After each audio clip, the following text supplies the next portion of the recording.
Revenge with Karen. I love your ring, Leela said, dragging out the sarcasm like she was auditioning for a soap opera no one asked to watch. It's giving. Thrift store chic. Is that what brass? Or did Goodwill start carrying medieval weaponry? And just like that, the oxygen got sucked out of the Monday meeting room. 14 people around the table, all of them pretending their Zoom calendars, just updated or suddenly needed to inspect the inside of their coffee mugs. VP chuckled under his breath, trying to make it sound like a throat clear, but no one missed it. Rebecca didn't flinch, didn't laugh, didn't even blink. She just looked down at the ring, simple, dull gold worn edges, a faint imprint of something once intricate, and turned it gently, like it was a volume knob controlling her ability not to burn the place down. Leela, smug in her knockoff Balenciaga blazer and inherited job title, leaned back in her chair like she'd just scored a touchdown. I mean, no shade, she added, grinning at the others. I love vintage. I just didn't realize we were doing peasant cosplay now. Still, Rebecca said nothing. She gave a small nod, the kind that lives somewhere between thanks and you just fed yourself to wolves. The meeting went on, budgets, projections, the usual nonsense. That ring sat on the table like a lit fuse no one realized was hissing towards something bigger. The truth? Rebecca had worn that ring every single day for the last 11 years. She never took it off. Not to sleep, not to shower. Not even during the week she'd spent curled on a hospice cot, waiting for her father to die. Only thing was her father never did. But hey, before we get to that bombshell, quick thing. If you're enjoying this so far and haven't subscribed yet, go ahead and tap that follow button. It really helps the team keep digging up these hidden corporate knives. And if you drop a like, well, let's just say the office coffee magically improves. Anyway, Rebecca wasn't hired to be seen. She knew that. She was the quiet one in mid-level ops, always 5 minutes early, always gone right at 5. The kind of employee you only noticed when you needed something fixed in the budget sheet and no one wanted to admit they'd screwed it up. She'd been there for 6 years. 6 years of minding her own business, staying off the radar, and surviving every regime shift and flavor of the month consultant the company could throw at her. Then came Leela. 24. MBA from somewhere expensive. Hired straight out of a strategic growth incubator that was basically a rich kid's summer camp with business cards. And just so happened to be the daughter of Richard Lang, the VP of strategy, the man whose job title existed so he could put his daughter on the payroll. From day one, Leela acted like the firm was her reality show. She talked loud.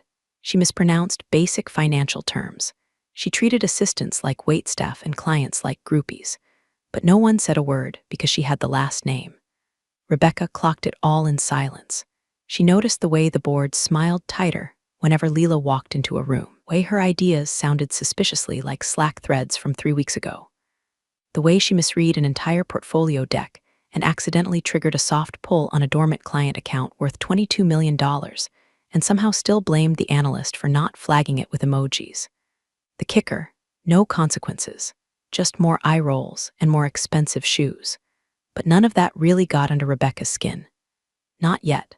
What did? The ring comment. Not because it was cruel, Rebecca had heard worse, but because that ring wasn't just old. It wasn't even technically hers. It was a message, a mark. And if Leela knew anything about where it came from, she'd be apologizing with her resume stapled to a bouquet. Rebecca didn't wear heirlooms for attention. She wore them as a reminder, a promise to someone who never liked cameras. Someone who once said, "The minute they see you, they'll try to own you. Stay invisible until you don't." She looked at her watch. Elias Rourke, the firm's biggest, oldest, richest client, was due in 2 hours, and he would recognize the ring. Rebecca sat with her hands folded, the old gold ring catching just enough light to flicker when she moved her thumb.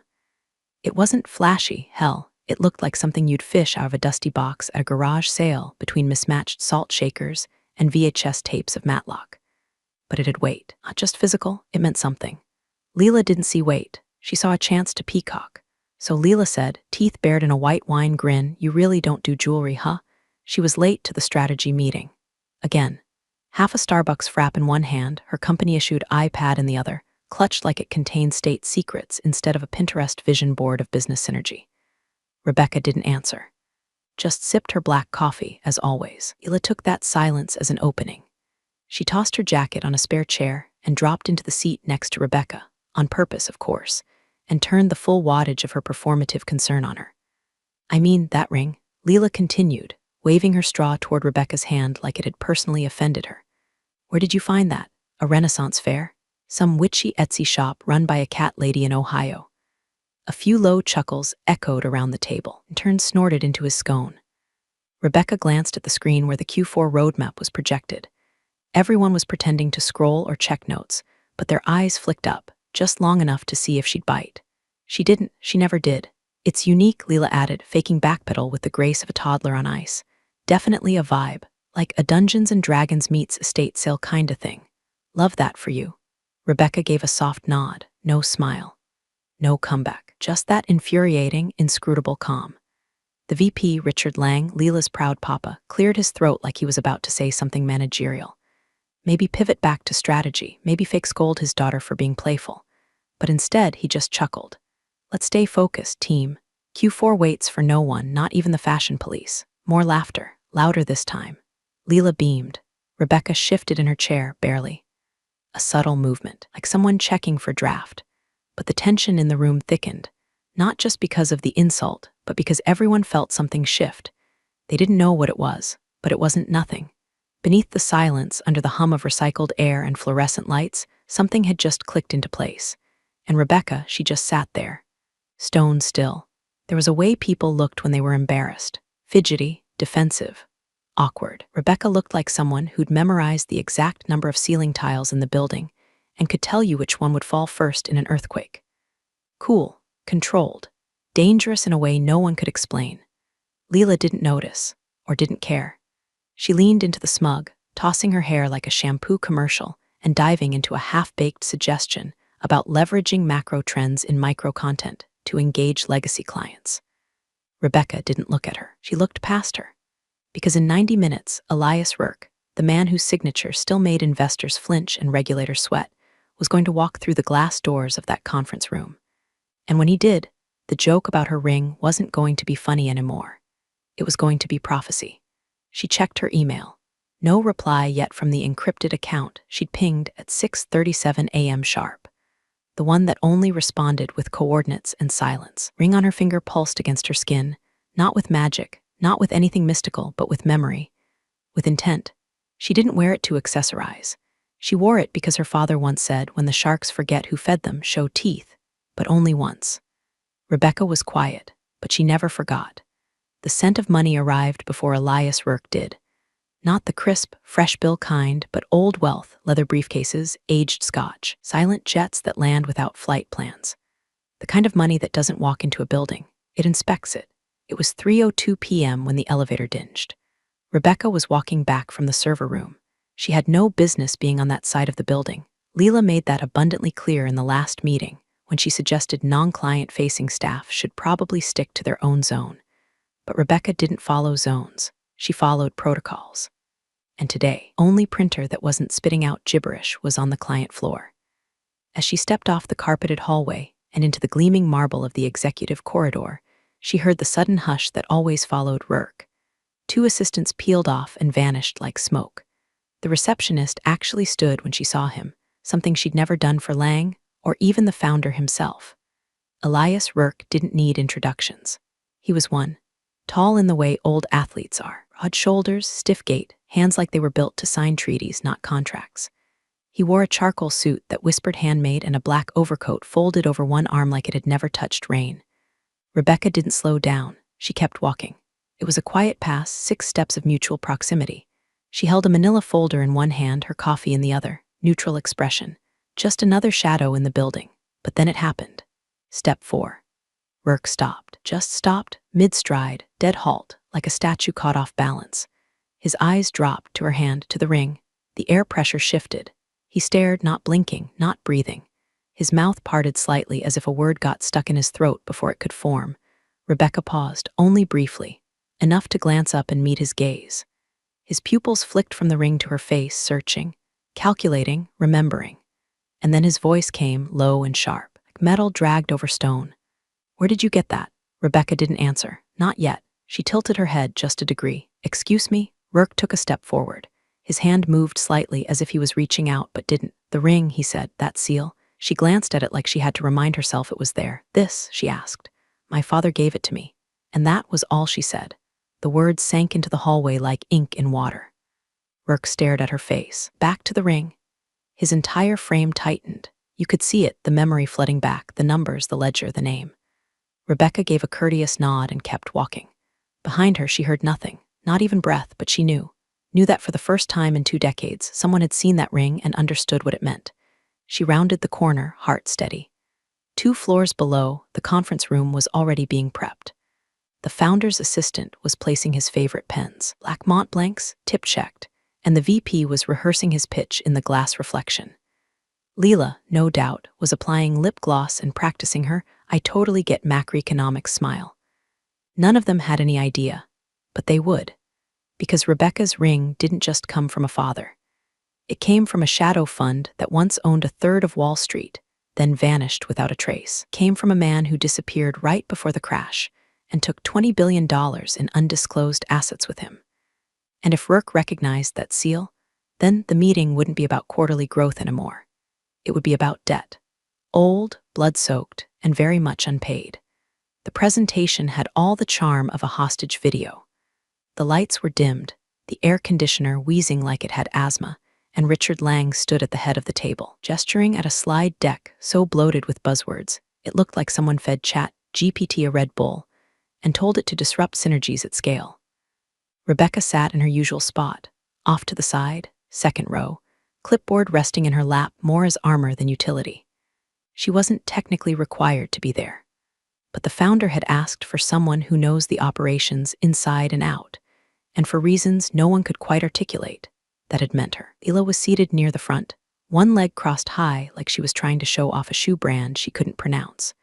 She kept glancing at her phone, probably swiping through filters for the selfie she'd taken in the hallway mirror 5 minutes earlier.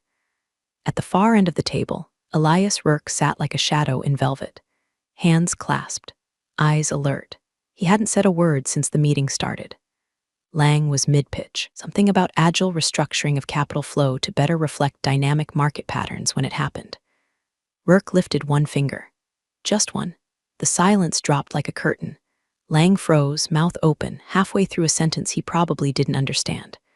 Rourke didn't look at him. He looked across the room, at her. The room tracked his gaze like a slow pan in a horror movie. And then the billionaire stood. He walked, calm, quiet, deliberate, straight to Rebecca's chair. People shifted in their seats like school kids watching a teacher approach someone with a secret note. Rebecca met his eyes. No smile, no question, just that same stillness she always carried like a pond that knew how to drown men. He leaned down. His voice was low enough to make the back row lean in without realizing it. "Where did you get that ring?" A few clicks of nervous fingernails on plastic chairs. Rebecca looked up, steady. "My father gave it to me." She paused, just long enough before he disappeared. Rourke blinked. She added one more thing, softly. His name was Haverson, Edmund Haverson. The reaction was chemical. Elias Rourke paled, not white, gray, the kind of gray that sinks into bone. He took one step back, jaw clenched. His eyes dropped again to the ring. Lang sputtered. "Is everything all right, Mr. Rourke?" Rourke didn't answer. He turned abruptly and faced the room. "I'm ending this meeting." Lang blinked. I'm sorry." Rourke's voice hardened. "This pitch is over. Whatever deal you thought was happening, it's not." He walked toward the door. "Mr. Rourke, please," Lang called, panic slicing through his voice. "If there's been some misunderstanding, we're happy to." Elias turned back. "There has been a misunderstanding," he said, locking eyes with Lang. "One you'll regret." Then to Rebecca with a faint nod, "We'll speak soon." And he was gone, just like that. No explanation. No handshake. Lang stood frozen, hands still half raised, like someone had unplugged his brain mid-command. Leela's jaw had dropped open so far she looked like a base about to be filleted. Rebecca didn't move. She didn't need to. The fuse had been lit. Now she just had to wait for the building to realize it was sitting on dynamite. The office buzzed like a beehive someone had kicked. Not outwardly, of course. Everyone still clicked their keyboards and sipped their burnt Keurig coffee and held meetings that could have been emails. But underneath the surface, the current had changed. It started with a whisper in the elevator. By lunch, it was a full-blown conspiracy in the copy room. "Did you see his face? He canceled the meeting, walked right out." She said her dad's name was Haverson. "That Haverson? Wait, wasn't he? Didn't he vanish after that hedge collapse in '09? No, earlier. Disappeared after the Petro-Kron deal. Took billions. Left no trail. Why would she be here, though? Rebecca didn't respond to any of it. She sat at her desk like always, fourth row from the window, near the corner plant that hadn't been watered since someone's birthday 2 months ago. She worked with quiet precision, highlighting cells, reviewing transactions, flagging inconsistencies in a pipeline document no one else bothered to read. But the stares came anyway, first subtle, then obvious. Mid-level managers walked by twice, pretending to check the thermostat. A junior analyst accidentally dropped her pen near Rebecca's chair, then lingered too long picking it up. Even Trina from HR hovered nearby under the guise of needing printer paper, which was odd considering her department went fully digital 3 months ago. Leela didn't get it at first. She breezed through the bullpen in a new blazer that still had the security tag attached, oblivious to the stiff necks and darting eyes. Then she noticed Rebecca's inbox, brimming with fresh CCs from people who normally ghosted her for weeks. Or the way the board chair's assistant, who usually treated everyone below VP level like furniture, stopped by Rebecca's desk with a neutral smile and said, "If you need anything at all, just let us know." That's when Leela's confusion turned sour. Leaned against her father's glass office door later that afternoon, arms folded. "Dad, I don't get it. Why is everyone acting like she's a Kardashian?" Lang didn't answer right away. He was sweating. On his screen, a paused Bloomberg interview from 2001. A much younger Elias Rourke was sitting beside a silver-haired man in a bespoke charcoal suit. The Chiron read, "Haverson funds quietly back Petro-Kron acquisition." In the man's hand, a ring. Lang stared at it. Same dull gold, same insignia. Same damn ring. "I thought he was dead," he muttered. Leela furrowed her brow. "Who?" Lang's lips thinned into a grim line. "Edmund Haverson, silent financier. Reclusive, brilliant, dangerous." He looked at his daughter. "That's her father." Leela laughed. "What, the Goodwill ring guy?" Lang didn't laugh. "Do you know how close this firm came to collapse in 2003? He said. "Haverson bailed us out. Quietly. Through a holding firm no one could trace. No contracts, no press, just capital. But the board knew. They called it the ghost ledger." "Okay," Leela said, waving it off. "But why would she work here if she's like heiress to some billionaire cabal?" Lang leaned back, eyes distant. "Maybe she's auditing us." That thought hung in the air like smoke. Downstairs, Rebecca kept working. Her inbox pinged. Subject line, compliance request. She opened it. "A member of our team would like to confirm your familial connections, as per the firm's disclosure protocol." She closed it without replying. 2 minutes later, she flagged a $240K discrepancy in a global transfer account no one had reviewed in 18 months. She sent it up the chain, no fanfare, just facts. She wasn't here to explain herself. She was here to observe, and the house was starting to creak. The second time Elias Rourke walked through those glass doors, he didn't wait for permission. No elevator escort. No reception desk announcement. Just the soft press of Italian leather soles on marble, his coat already off, folded neatly over his arm like he'd walked straight out of a courtroom and into a reckoning. This time, he asked for no conference room. No staff. Just her. Rebecca stood when he entered. The hallway was empty save for the low hum of overhead fluorescence and the muffled tap of distant keyboards pretending not to be eavesdropping. Rourke nodded once. No small talk, no theatrics, just the cold steel of business done by men who no longer had to prove anything. "My jet was halfway to Zurich," he said, when I made them turn it around. Rebecca raised an eyebrow, but said nothing. He stepped closer, eyes scanning her face like he was confirming a theory he didn't want to be true. "I didn't believe it at first," he muttered, "that he had a daughter, let alone one who'd walk through the fire to sit in the middle of this mess. But then I saw the ring." She let the silence stretch. "You knew what would happen when I saw it," he said. "I suspected," she replied. He exhaled slowly, as if the weight of a decade finally gave out. "Your father," Rourke said, "was the only man I've ever watched bankrupt a nation without breaking a sweat. He pulled us out of the gutter in 2003, quietly, without credit. The board begged him for a deal. He gave it to them, but on one condition." Rebecca tilted her head. No record. Rourke nodded. No trace, no contracts, just one sealed agreement. A silent founding partnership, undocumented, unspoken, and protected by blood. He looked down at her hand. "That ring, that's the only copy." For a moment, it was just them, two shadows in a corridor built on secrets. Rourke reached into his coat pocket and pulled out a small black card, embossed, unlabeled. "There's a vault in Geneva," he said. "Inside it, your father's final ledger. He told me you'd come one day. And when you did, the firm would already be testing you. He handed her the card. Welcome to the audit. Rebecca didn't flinch. She slipped the card into her folder like it was a meeting note. Later that afternoon, while Lang scrambled to control the rumor mill and Leela sat fuming in a boardroom brainstorming engagement strategies, Rebecca returned to her desk. He didn't speak to anyone. She logged into a secure terminal, the one only 2 people in the firm knew existed. She opened an encrypted portal and typed 9 lines of code, lines passed down from father to daughter like a lullaby written in algorithms. The screen flickered. A green seal appeared, active. She began making calls, not loud ones, not panicked. Old numbers, obscure extensions. Most rang twice before someone picked up and said nothing at all. He sent 3 emails. No subject lines, only strings of numbers. Each ended with a single letter. H. Downstairs, the front desk buzzer rang. The courier wasn't dressed in a suit, no badge, just a gray wool coat and an expression that said, "Don't ask." He carried 1 envelope, no postage, no return address, thick ivory parchment, sealed in red wax. He handed it to the receptionist and left without a word. Name on the front was written in deep ink, to the chair of the board.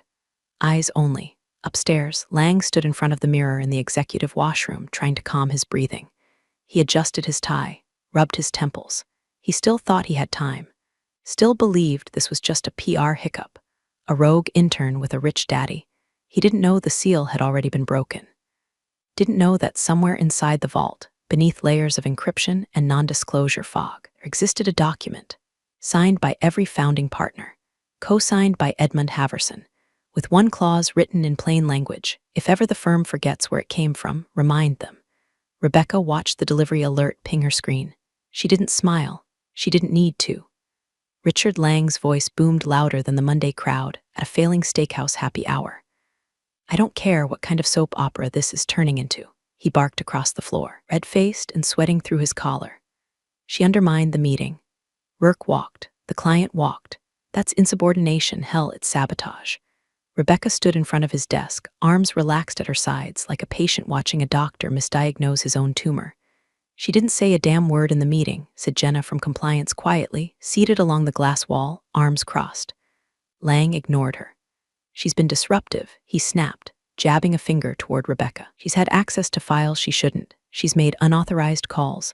She's refused to respond to compliance protocols. I flagged a $240,000 internal discrepancy 2 days ago." Rebecca interrupted, voice flat. "You approved it." He faltered. "That's beside the point." "Which point?" she asked, still calm. "The money, the silence, or the part where I exist outside your little sandbox?" Lang pointed to HR as if they were a security team. "Suspend her, effective immediately."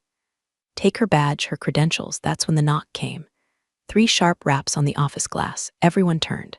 Standing there, Karen from legal, Alan from internal compliance, and 2 board members Rebecca had only seen in passing, the kind who lived in quarterly shadows and made decisions in 6-figure increments. Between them stood Chairwoman Delgado. Silver hair, ice-cold presence. A woman with a voice like fine glass, beautiful, brittle, dangerous to mishandle. Alan opened the door. "Mr. Lang," he said smoothly, "we need a moment of your time." "I'm in the middle of something," Lang snapped, gesturing at Rebecca like she was a paper jam. "You're in the middle of a formal breach," Delgado said, stepping forward, "which concerns all of us." She handed him the envelope. Lang stared at it, confused. Thick parchment, red wax seal, embossed insignia that hadn't been seen since the firm's founding. His fingers trembled. Broke the seal. He pulled out 4 sheets of paper, aged but pristine, typewritten. The final page had 6 signatures. One of them unmistakably read, Edmund Haverson, and beside it, silent founding partner, permanent equity stakeholder, non-dilutable. Lang's face drained so fast he looked like a corpse in business casual. Delgado spoke first. "This contract was stored in our Geneva Records vault, per Legacy Clause 3A, was triggered automatically when a Haverson heir presented the identifier, an artifact codified as proof of lineal authority." Rebecca's ring gleamed under the fluorescence. Lang's lips moved, but nothing came out. Delgado continued, as if reading from a gravestone. "This firm would not exist today without that funding. The bailout in 2003 was not charity. It was a buy-in, one we buried too quickly and forgot too easily." Karen from legal added, "The clause also stipulates an observational period. Should a Haverson heir return, their presence is not subject to executive oversight. Any attempt to block, demote, or terminate said heir voids the firm's founding agreement. Lang staggered back like he'd been shot. Who let her in? He croaked. Delgado turned. You did, when you let entitlement replace merit.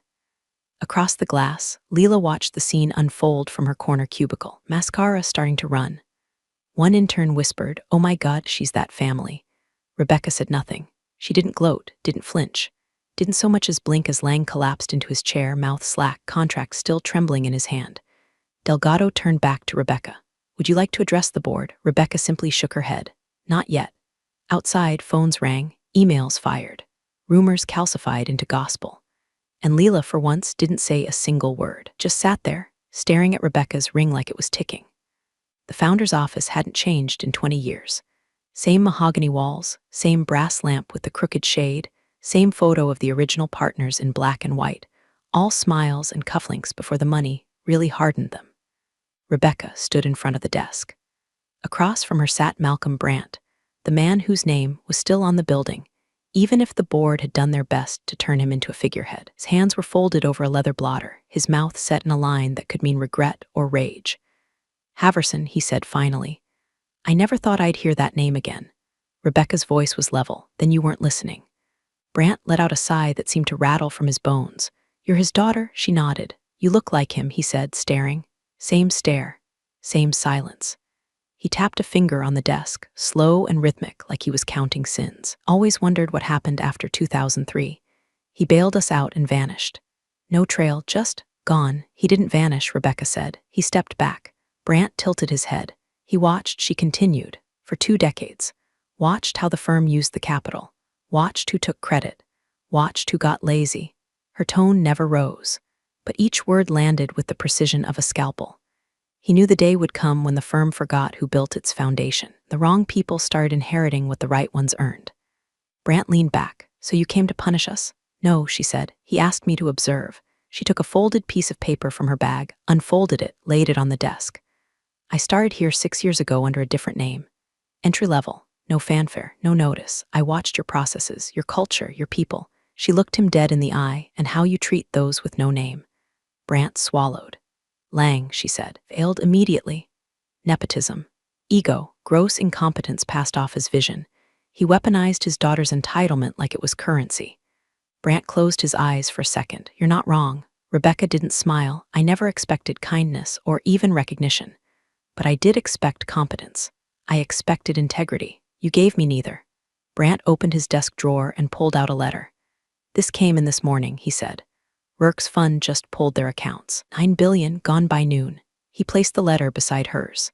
Compliance found 10 separate breaches under Lang's signature, half of them tied to Leela's access credentials. Rebecca waited, silent. Brandt looked down at the paper again. Then he picked up the phone. Get Richard Lang in here and call security. 5 minutes later, Lang stormed in, red and sputtering. What the hell is this about now? I already addressed the board. Brandt cut him off with a wave. You're done, he said flatly. Lang stopped cold. What? You're fired, Richard. Effective immediately. You can't, I can. I founded this firm and I have the votes. You manipulated accounts, empowered your daughter to breach compliance, and tried to suspend the one person who actually knew what she was doing. Lang's face drained. 2 security guards stepped in behind him. Escort him out, Brandt said. No stops. No speeches. Lang turned to Rebecca, eyes wild. You did this. She met his gaze. No, Richard, you did. Leela appeared moments later, halfway through a fake cry that collapsed the second she saw the guards. No, wait, Dad. You said I was untouchable. She sobbed, mascara streaking. You said they couldn't fire me. Brandt nodded at the guards. Escort her too. I didn't do anything, she shrieked, grabbing at the wall. It was just a joke. I didn't know, but the guards already had her. As the door shut behind them, the office went still. Brandt exhaled. Rebecca turned to leave. Rebecca, he said. She paused. He looked at her with something between apology and awe. Was this always the plan? No, she said softly. The plan was to see if you deserved the legacy you inherited. She looked down at the framed photo on the wall, 5 young men, full of hope and hunger. One of them was her father. You failed. And then she walked out. They offered her the seat. The boardroom smelled of too much cologne and not enough shame. And executives, all suddenly reverent, as if they hadn't spent years stepping over people like her to protect their bonus structures and backdoor deals. Miss Haverson, Delgado began, using the name now like it had always been etched in gold. We would be honored if you'd accept a permanent position on the board. Full voting rights, oversight of strategy. Whatever you need, we want you here. Rebecca looked around the table. The founder sat at the head, hands steepled, face carved from regret. The same man who once watched Lang laugh off an intern's ideas now sat silent while the intern's daughter rewrote the firm's fate. She didn't answer right away. Instead, she reached into her satchel and pulled out a small black velvet box. No logo, no clasp, just a plain matte cube. She opened it, removed the ring, and set it inside like she was closing a chapter in a book she never meant to write. "You want me on the board," she said. Delgado nodded. "Yes." Rebecca closed the box. "No." A beat of stunned silence. "No?" Someone repeated. She slid the box across the table. It landed in front of the founder with a soft thud. "I didn't come here to collect power," she said. "I came to collect truth." She stood slowly, calm, graceful, like the ending of a storm, not the start of one. "This place forgot what respect looks like," she said, eyes sweeping across the table.